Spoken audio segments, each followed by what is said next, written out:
ఘనత వహించిన థెయోఫిలా, మనందరి మధ్యన నెరవేరిన సమస్తమును గూర్చిన నిశ్చయమైన సత్యమును నీవు తెలుసుకొనుటకు వాటిని గూర్చి వరుసక్రమంగా నీ కొరకు రచించితిని.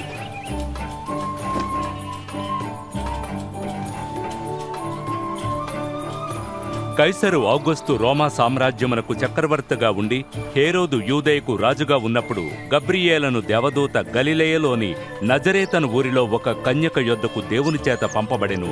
ఆ కన్యక పేరు మరియా.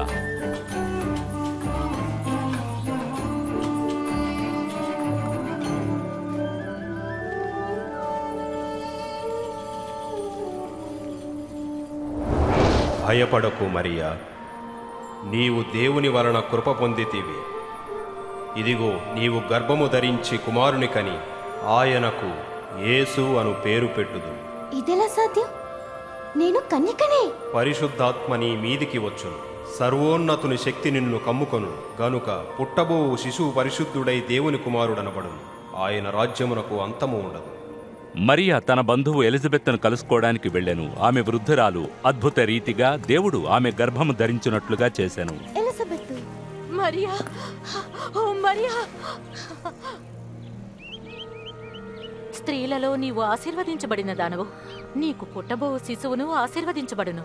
ఇదిగో నీ శుభవచనము వినగానే నా గర్భములోని శిశువు ఆనందముతో గంతులు వేశాను. నా ప్రాణము ప్రభువును గణపర్చుచున్నది. నా ఆత్మ నా రక్షకుడైన దేవుని యందు ఆనందించుచున్నది. ఇది మొదలుకొని అన్ని తరముల వారు నన్ను ధన్యురాలందురు.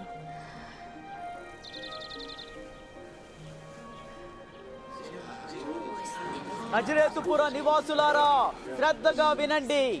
కైసరు ఔగుస్తు ఆజ్ఞ మేరకు ప్రజా సంఖ్య రాయుట మొదలైనది.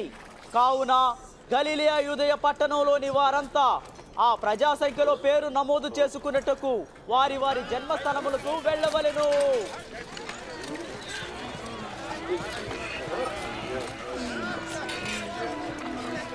యోసేపు తనకు భారీగా ప్రదానము చేయబడి గర్భవతి అయ్యుండిన మరియతో కూడా ప్రజా సంఖ్యలో వ్రాయబడుటకు గలిలయలోని నజరేతు నుండి యూదయలోని బేత్లెహేమునకు వెళ్ళిరి. అక్కడ సత్రంలో వారికి స్థలము దొరకనందున ఒక చిన్న పశువుల పాకలో తలదాచుకున్నారు.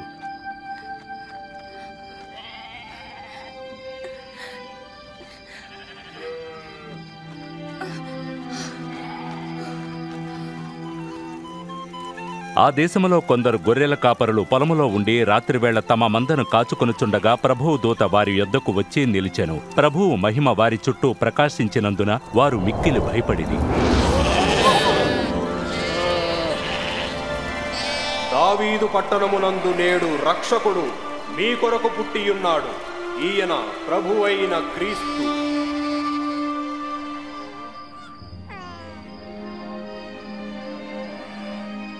ఆ గొర్రెల కాపరులు త్వరగా వెళ్లి మరియను, యోసేపును మరియు తొట్టిలో ఉన్న శిశువును చూచిరి. వారు రక్షకుడైన యేసు జననమును గూర్చి ప్రకటించిరి.